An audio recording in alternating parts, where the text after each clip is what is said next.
Fala pessoal, iniciando mais um podcast aqui. Hoje eu vou conversar com a coach Clarice. É isso mesmo, Clarice? Isso mesmo. Coach de relacionamento e terapeuta familiar. Você atende em Campinas, é isso? Isso, atendo em Campinas, no Jardim Chapadão, aqui próximo do Parque da Pedreira. Certo. Mas assim, pro pessoal te conhecer, quem é a Clarice, assim? A Clarice, ela vem de uma trajetória de RH, né? Foram quase 20 anos como gestora de RH.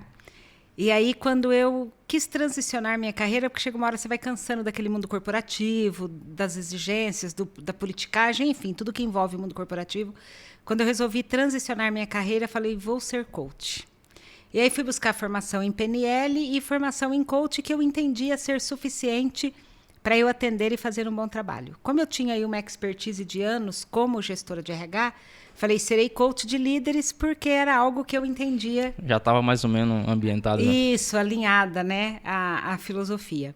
E quando eu comecei a atender, o que eu descobri? Que por trás de todo líder que não performava, tinha um ser humano destruído por qualquer razão. Relacionamento, traumas de infância, questões que ele não conseguia avançar. E aí, então eu entendi que só as ferramentas de coach não estavam sendo suficientes para eu ajudar aquela pessoa. E aí eu fui buscar hipnose, fiz 2 formações em hipnose e fui buscar a psicanálise. Por isso que hoje eu atuo como coach, mas também atuo como terapeuta. A psicanálise, ela me permite entender o que aconteceu lá no passado da pessoa, ajudar ela a destravar aquilo, para então traçarmos um plano de ação e ajudá-la a chegar no objetivo. Nossa, que legal. E você chegar hoje para atender mais essa parte de relacionamento, o que se deu? Qual foi a virada de chave para você? Eu costumo dizer que eu falo, a gente faz os planos, mas é Deus que toma as decisões, né? Se você falasse para mim que eu ia atender casais, eu diria, você tá louco. Não era minha intenção no começo. Mas aí vinha o líder. Aí eu entendia que ele tinha um problema ali de relacionamento, seja com pais, seja com esposa, com filhos, e eu começava a tratar aquilo. Aí aquele líder melhorava. Aí às vezes ele dava de presente para a esposa, às vezes a esposa queria vir, e quando eu pensei que não, eu estava tratando o casal. E aí veio 1, veio 2, veio 3, um dia eu acordei, minha carteira de cliente, maioria eram casais. Eu atendo casais desde 2012. De todos os casais que já passaram pelas minhas mãos, nossa, acho que mais de 100, perdi as contas, apenas 3 culminaram em divórcio e não tinha mesmo como, tinha uso de droga, abuso sexual, abuso físico, violência doméstica, então não teve mesmo como recuperar o casamento, mas graças a Deus todos os outros.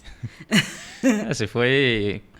Os casais foi vindo e de repente você falou, pô, é esse o caminho, né? Eu tô tratando mais relacionamento, vamos focar mais nisso, né? E aí eu fui buscar o conhecimento, né? A questão técnica da coisa também para melhorar o atendimento. Aí eu fui fazer a formação em terapia familiar.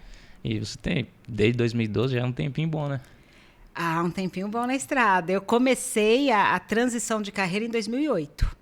Aí a primeira formação em coach veio em 2011. Em 2013 eu deixei a gestão de RH definitivamente e passei só a atuar como coach e docente. E assim, como é que funciona esse trabalho? Você poderia falar um pouco mais?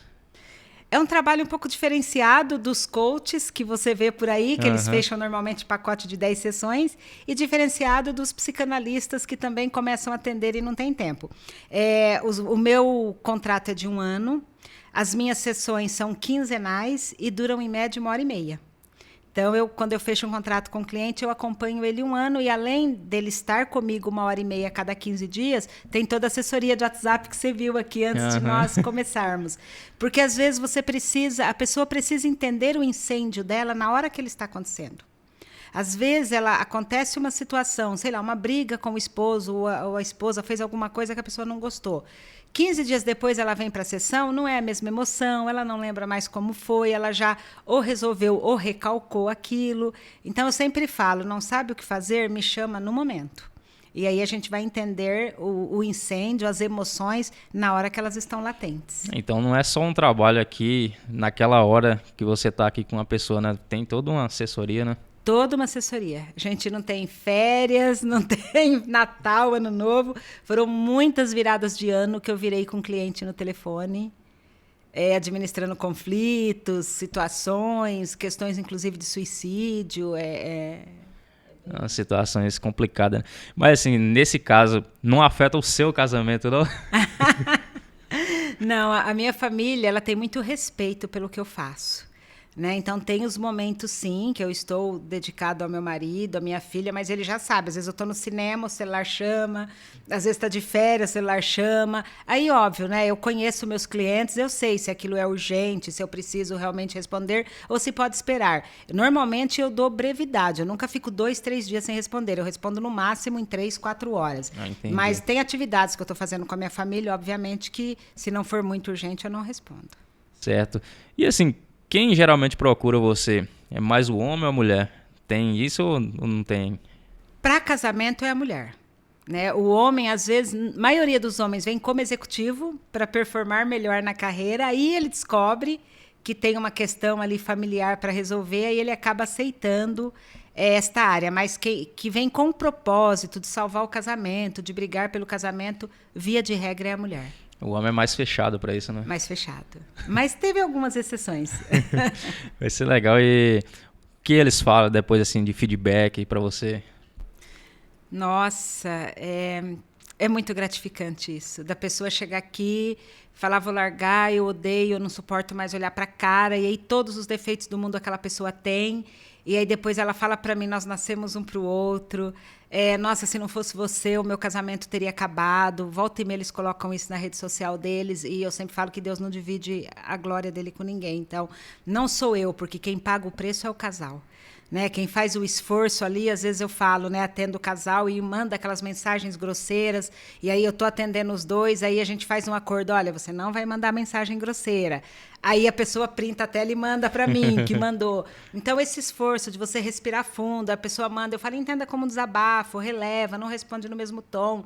Esse preço é a pessoa que paga. Então, quando dá certo, eu não posso dizer que o mérito é meu, né, mas entender e ouvir eles falarem que são gratos a mim, é muito bom. Certo. E assim, o que geralmente acontece? Quais os problemas mais comuns para poder a pessoa chegar e te procurar? Tá. Traição ou suspeita, né? Que daí envolve ciúmes excessivos, esse tipo de coisa. Bebida, muitos casos de bebida, de a pessoa se exceder, falta de atenção também acontece bastante. Trabalha muito, fica muito no celular, não me dá atenção. Educação de filhos em menor grau, mas tem também muitos conflitos por causa de educação de filhos. Então, Clarice, tem uma regra do casamento assim ou não? Do casamento perfeito? Isso. Eu costumo dizer que o perfeito não existe, né? A gente precisa aprender a amar o imperfeito. Cláudio Duarte tem uma frase que eu gosto muito, que ele fala assim, case-se com alguém cujo defeito você tolera. Quando nós vamos escolher um parceiro, a gente foca muito a qualidade da pessoa. Ele é carinhoso, ele é romântico, ele é isso, ele é aquilo. E esse foco na qualidade que nós colocamos mascara os defeitos. E depois que casa, por exemplo, você percebe que a pessoa bebe mais do que você entende como sendo normal. Ela sempre bebeu, mas você só passou a observar o defeito depois que casou. Tem defeitos que as pessoas conseguem tolerar, tem defeitos que não. Tem gente que passa por traição, perdoa e está tudo bem. Tem gente que não consegue perdoar a traição. Então você fala assim, o segredo do relacionamento feliz, eu diria que é o autoconhecimento. Quando você se conhece, quando você se entende, você consegue olhar para o outro e falar assim, por que isso me incomoda tanto? Eu falei, por exemplo, que a falta de atenção é uma causa, né, de briga. Mas às vezes a gente cobra que o outro dê para a gente uma atenção que a gente não se dá. Então a gente não para olhar para a gente não se cuida, a gente não sabe nem o que gosta e quer que o outro fique ali à disposição. O problema é sempre o outro, né? É sempre o outro. Essa é uma frase que eu falo muito aqui. O casal chega, né, normalmente um depois o outro, aí fala, é meia hora, 1 hora falando mal do outro. Aí a hora que eles acabam, eu falo assim, partindo do princípio que ele não vai mudar ou que ela não vai mudar, o que você pode fazer para salvar teu relacionamento?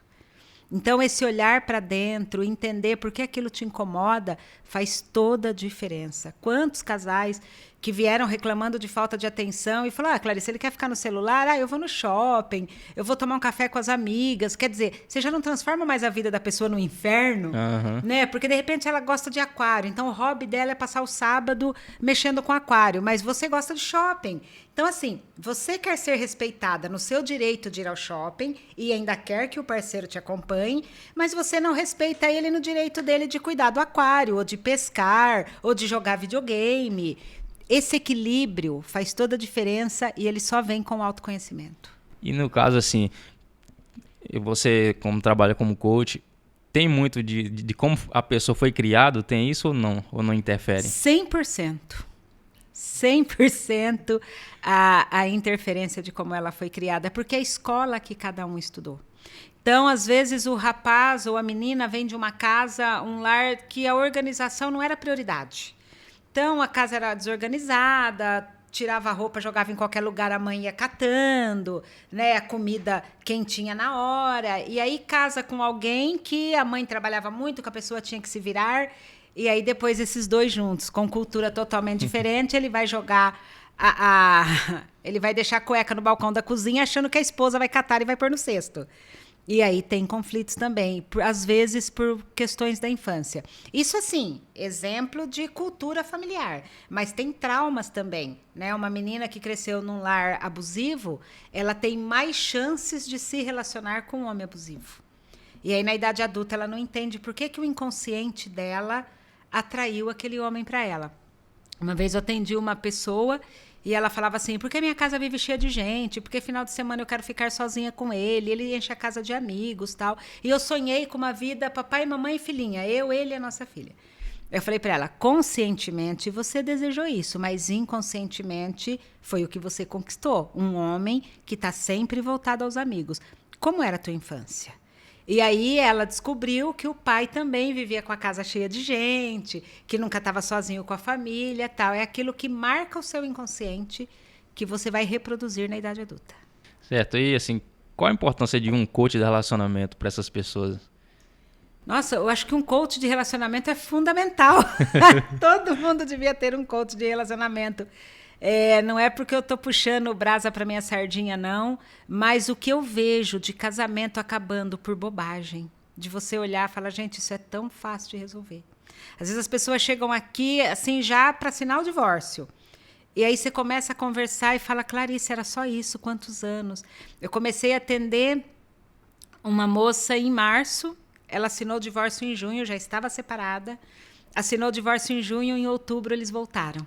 Maravilha. E hoje eles olham para o outro e falam, meu Deus, é perfeito? Não, obviamente. Todo relacionamento, né? Tem problema. Tem problema, tem rotina, tem trabalho, tem dificuldade financeira, tudo. Mas aquilo que culminou no final do casamento, a pessoa fala, era tão fácil eu ter lidado com isso. Assim, no início de um relacionamento, por exemplo, quais as dicas você daria, assim, para a pessoa observar? Início de relacionamento, cheque a família dele ou dela.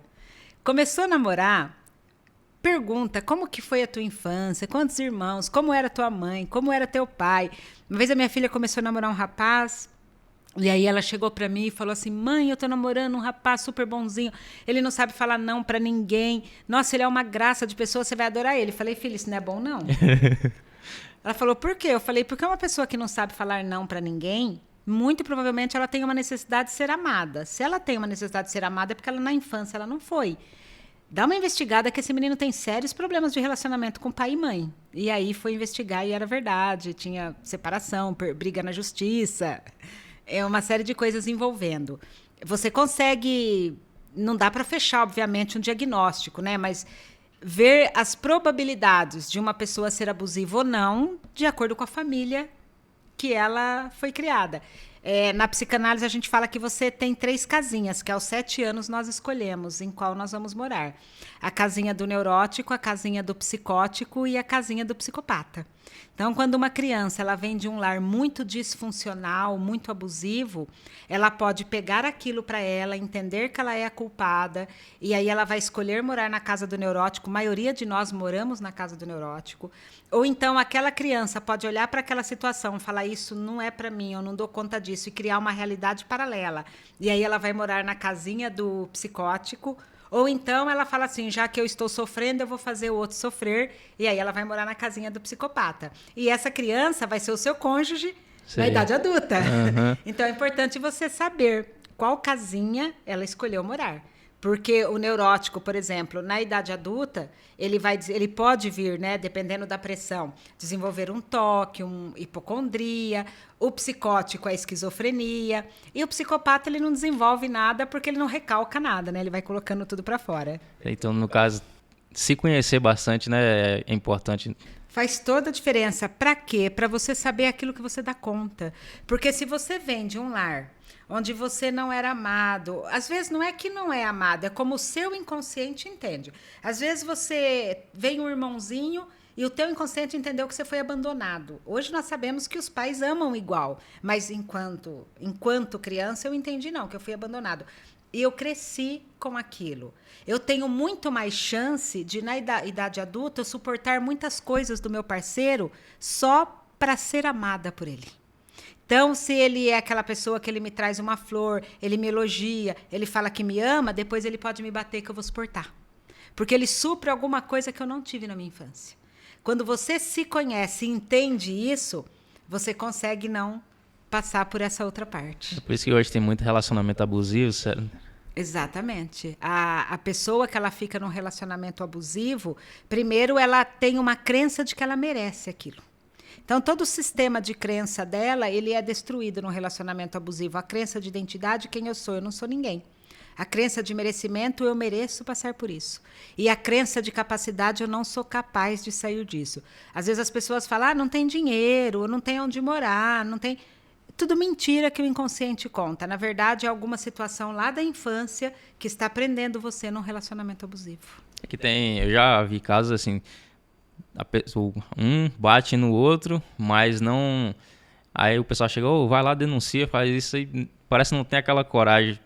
É difícil, mas tem alguma coisa por trás lá, né? Tem. Imagine uma menina que cresceu vendo a mãe apanhar do pai. Para o inconsciente dela, aquilo é normal. Aí, na idade adulta, o inconsciente vai atrair um homem que agride ela. Não é regra, lembrando, mas aumenta muito a probabilidade, tá? Ele vai atrair alguém que agride ela, porque isso, para o inconsciente, é a zona de conforto dela. Se vier um homem gentil, amoroso, ela não consegue gostar dele. Ela sempre vai se apaixonar por aquilo onde ela colocou o foco. Sabe aquela história? Onde está seu foco, está sua energia? Então, se o foco dela está na agressividade do pai, é isso que ela vai atrair para a vida dela na idade adulta. E ela não consegue, a menos que ela volte, que ela entenda o ambiente que ela foi criada, a programação mental que ela tem, ela não consegue se libertar desse abusador. E se libertar, arruma outro igual. Aí a pessoa não entende, né? Fala, poxa, é um pior que o outro. E generaliza, né? Todas as pessoas, todos os homens são iguais, ou todas as mulheres são iguais. E não é bem assim, né? Exatamente. Isso aí são os filtros, né, cerebrais, que é a omissão, a distorção e a generalização. Então, de acordo com o ambiente que você foi criado, com a situação que você viveu, a tua mente vai olhar uma determinada situação e, de acordo com o trauma, ela vai rotular aquilo. Tem pessoas que você fala assim, eu falei, e a pessoa fala, não, você não falou. E você fala, não, ela tá de sacanagem comigo. E sim, o cérebro omitiu aquela informação. Ou porque doía, ou porque mexeu em alguma ferida. Então, ela realmente esqueceu aquilo que você disse. E tem, por exemplo, pessoas que frequentam ambientes que não é muito legal pro que ela quer. Por exemplo, a pessoa teve um namorado, aí separou, aí falou, vou curtir a vida agora. Eu tava presa, aí começa a ir pra balada, começa a ir nesses ambientes, e arruma umas pessoas daquele ambiente. Só que talvez o ambiente, a pessoa que ela gostaria de ter, as características não é de ir pra balada, mas como ela tava numa fase... digamos, uma fase vida louca, ela acabou indo e acabou atraindo essas pessoas. Tem alguma coisa a ver ou não? Com a infância, sim, também, e não. Aí vai depender muito por exemplo, uma pessoa que foi criada num lar cristão, conservador, e aí ela ficou um tempo casada com um cara que era do mundo.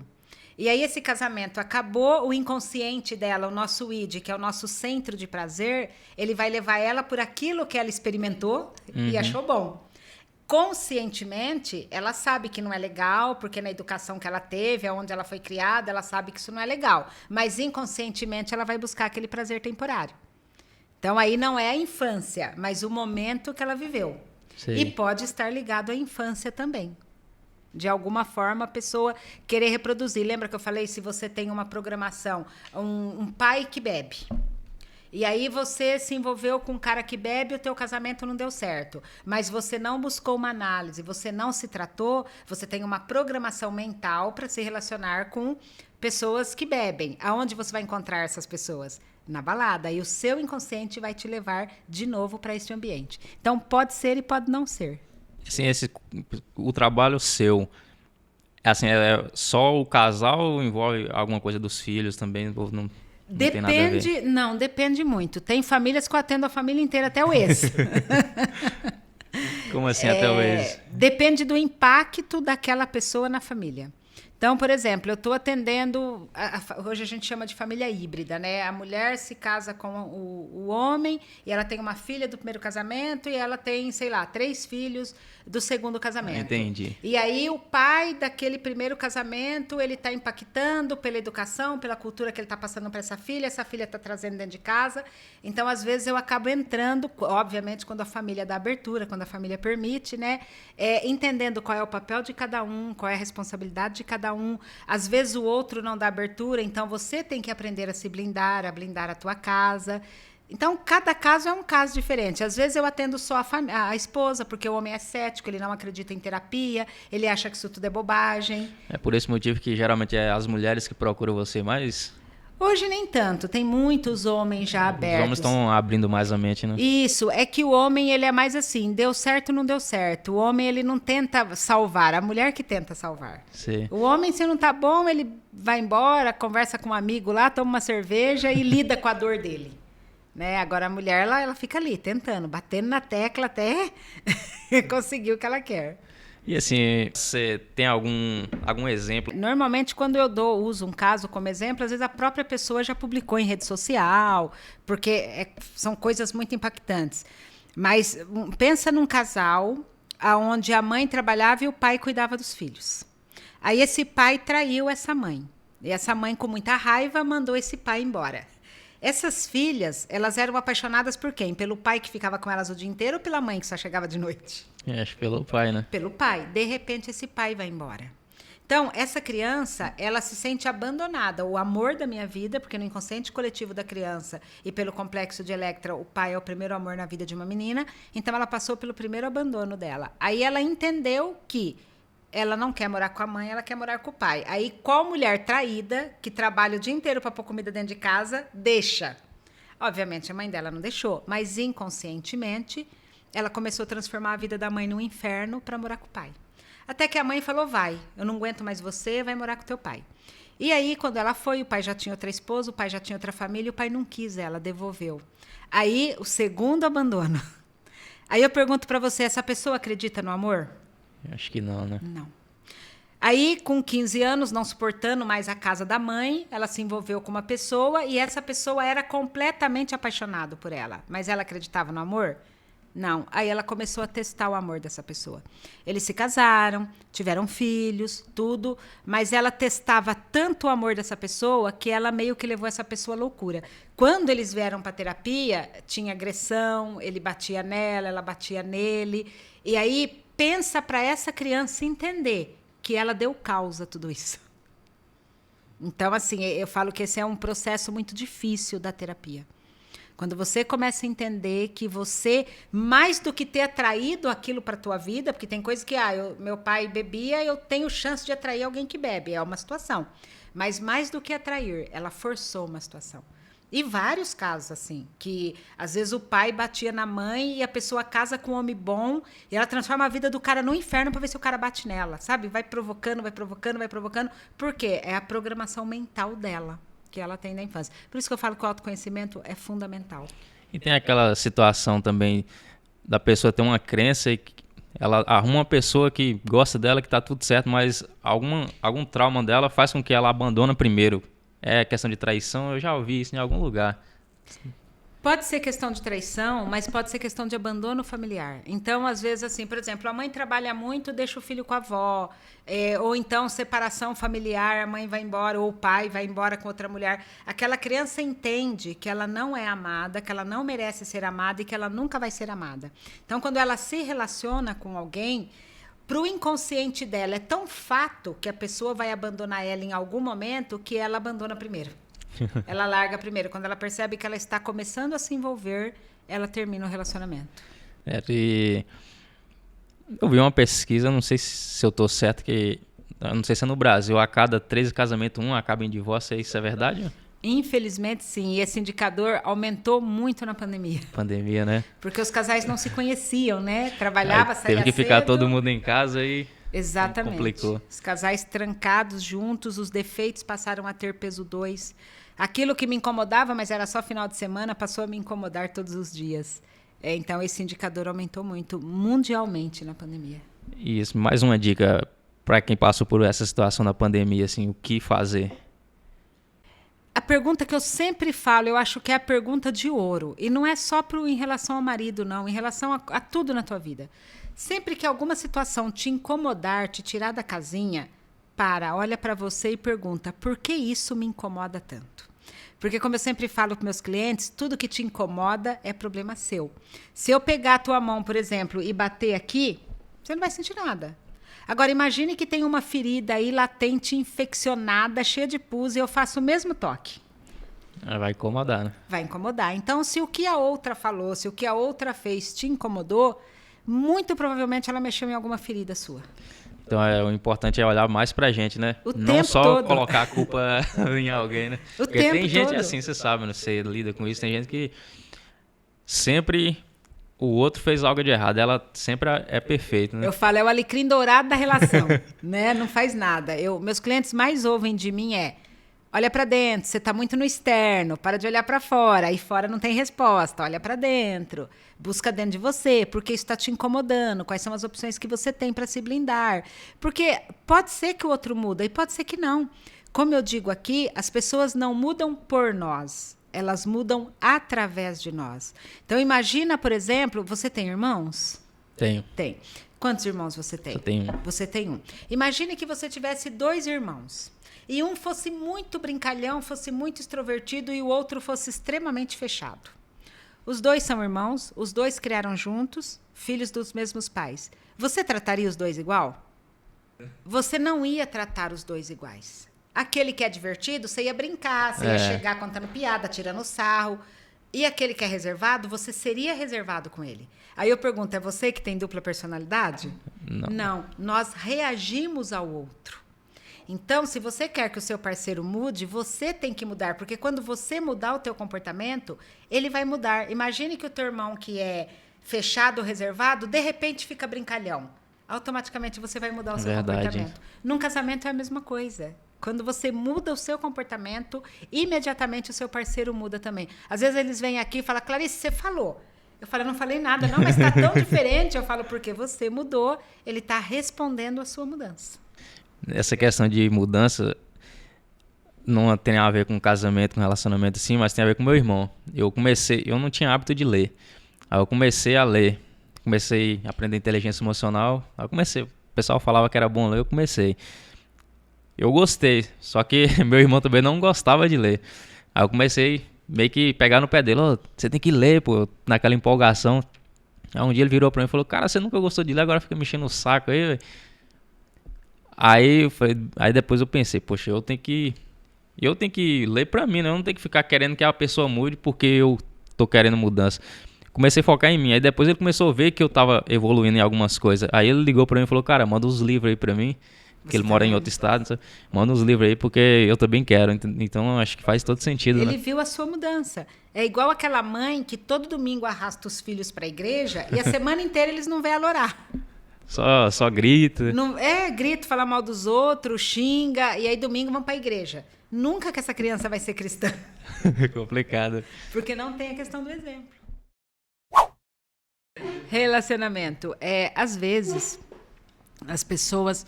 Por exemplo, eu atendo bastante executivo também, atendo bastante líder, né? E às vezes aquela dificuldade de performar no trabalho também está ligado a algum trauma de infância.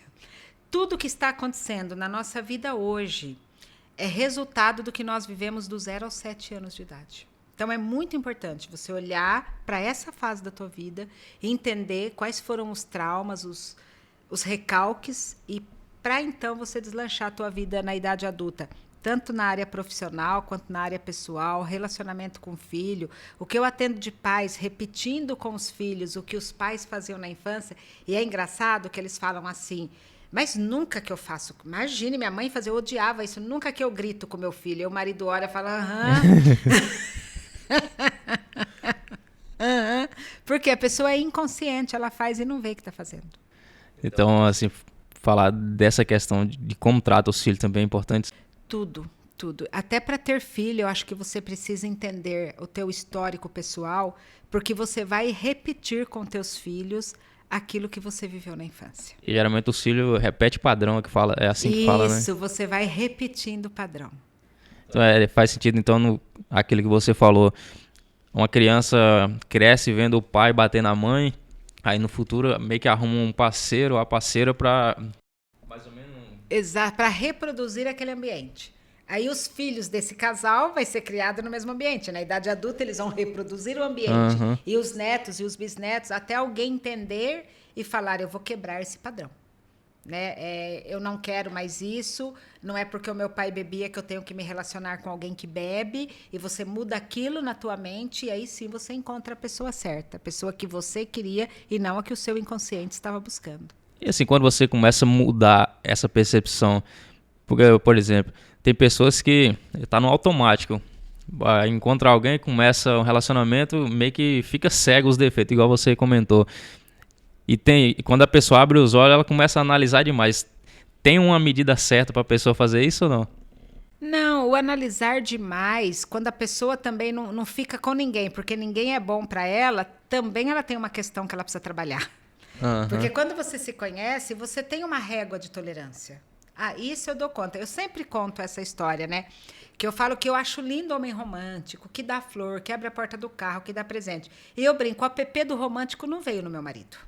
Ele não sabe o dia que casou, ele não sabe o dia que eu faço aniversário.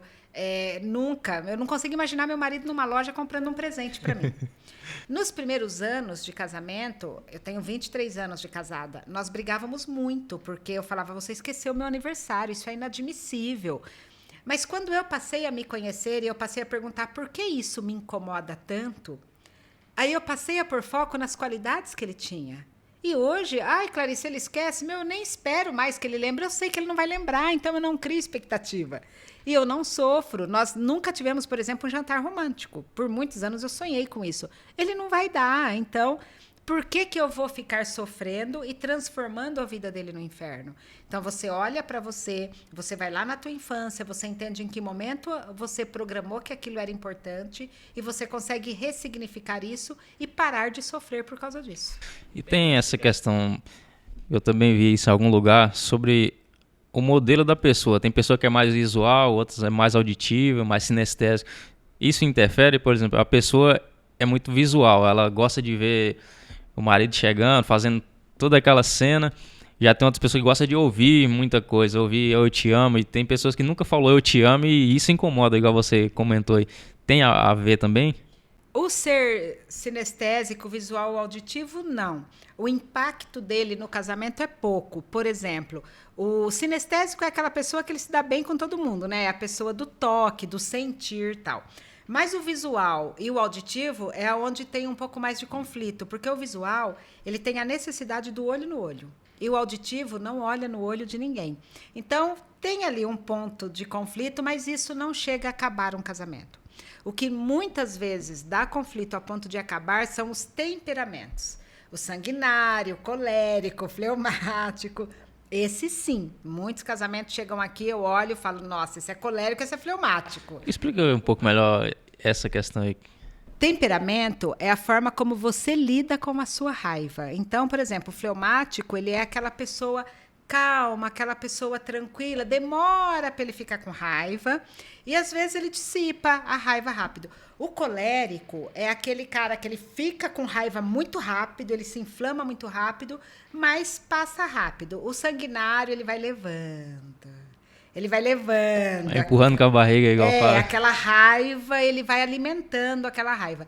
E o melancólico, ele se vitimiza, ele é o coitadinho, ele é o que sofre, ele é...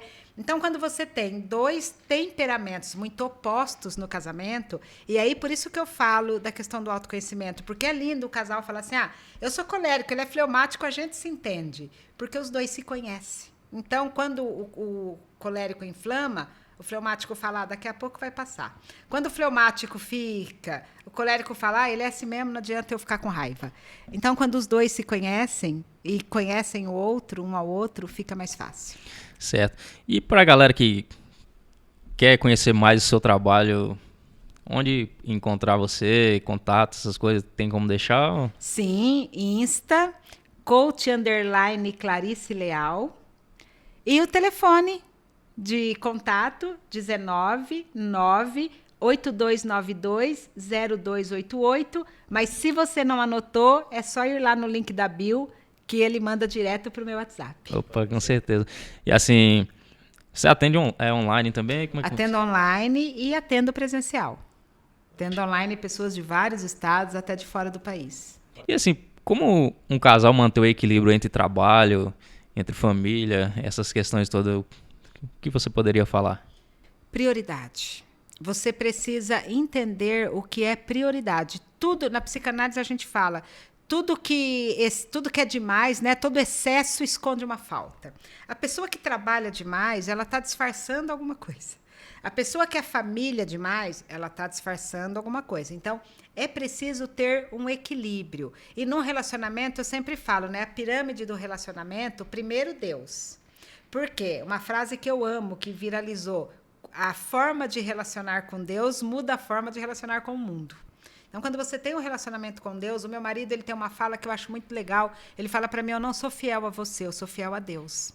Porque às vezes o parceiro, você fala, ele vai perdoar, ou ele não está vendo.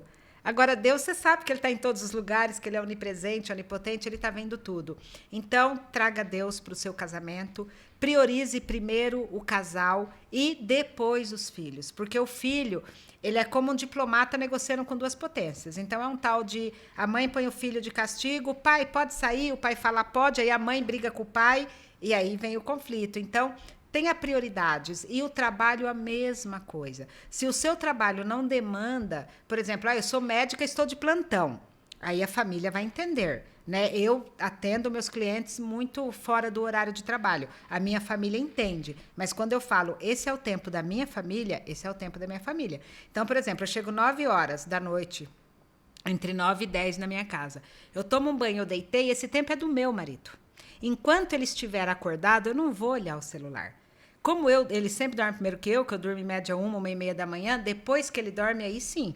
Aí eu vejo se tem alguma mensagem urgente, se tem algum cliente chamando, mas aquele tempo é dele e eu priorizo ele. Eu tenho um acordo com a minha filha que o domingo é dela.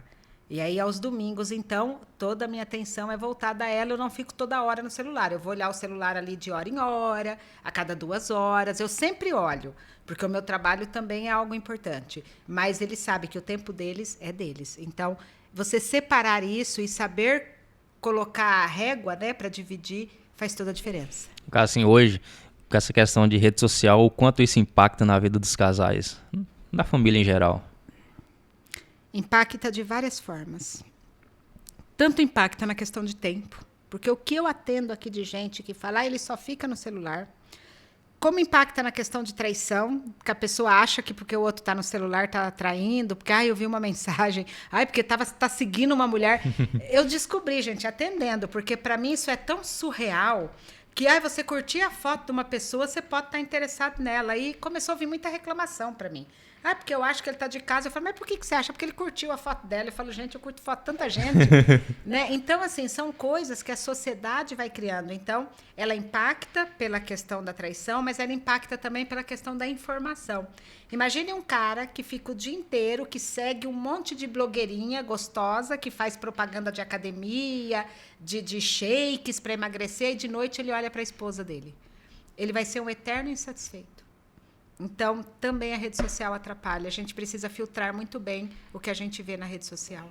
E, geralmente tem uma certa insegurança de algumas partes também, né? Só pelo fato de curtir uma coisa, criar um problema, talvez é uma insegurança da pessoa também, né? Sim, e essa insegurança, ela também ataca o casamento por um outro viés, porque eu falei do rapaz que fica vendo foto da mulher gostosa, mas tem a mulher também, que fica o dia inteiro seguindo blogueirinha, aí ela se olha no espelho, acha que tá feia, começa a infernizar a vida do marido, achando que ele tem outra, porque ela não tá bonita, porque... Então, tudo isso acontece. É complicado, né, cara? Mas assim, tudo tem jeito, né? É só procurar a coach Clarissa aqui que ela resolve todos os problemas. A gente se esforça bastante e tem tido bons resultados. Bom, pessoal, então curta, se inscreva no canal, ative o sininho, compartilha com a galera. Até a próxima, tá bom? Agradecer a Clarissa que me recebeu aqui no escritório dela. Obrigado. Eu que agradeço o convite. Muito obrigada, é uma honra. Imagina. Valeu, pessoal. Até a próxima.